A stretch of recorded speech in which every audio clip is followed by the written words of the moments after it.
Welcome to segment 2, finding the perfect house.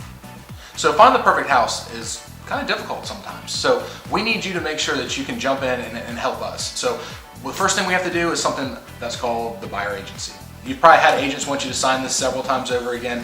And what it is, if we show you listings that our company does not have listed, we have to have a reason to have you in that house. That's first and foremost. So we can't show you houses that aren't ours unless we have this signed.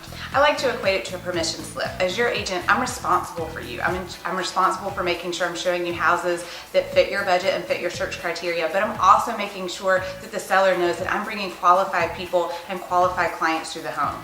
Having an agency relationship also gives me the benefit of being your advocate. So when we're in the home, we can talk freely together. For example, if you said, Mary Lane, I love this house, I paid full price for it. That conversation stays between me and you, and I cannot tell the seller anything we discuss. And it really establishes fiduciary duties, kind of like an attorney a little bit, where it's confidentiality and obedience and about 7 other things that we have to give to you, and there's some things that you have to give back to us. And part of that is being available to see houses. Not when we want you to, but when we mutually can get together. And that's really helpful because a lot of people think, oh, I want to go look on the weekend. Well, looking at houses on the weekend is a little tough because everybody usually is off work. So you got to play around schedules and sports and everything else. So we always recommend that take some time off of work. Come during the day when people are at work and we have free reign of houses and we can get in and get out and see a lot more houses, and thus making the experience a little bit better for you.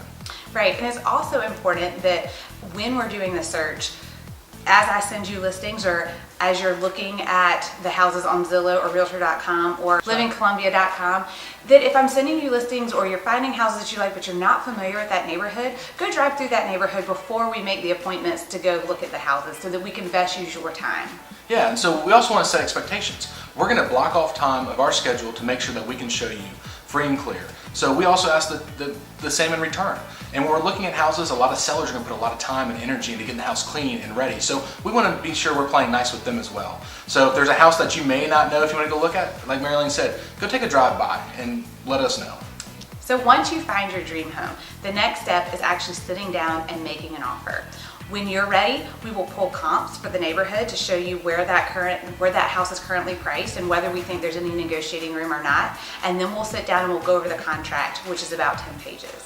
And a little shameless plug for Living Columbia again. If you go on there and save the ones that you want to see, like I think it's a heart, if you save those, and when you say, hey, I want to go look on Friday, we can pull those, we know which ones you want to see, and set them up.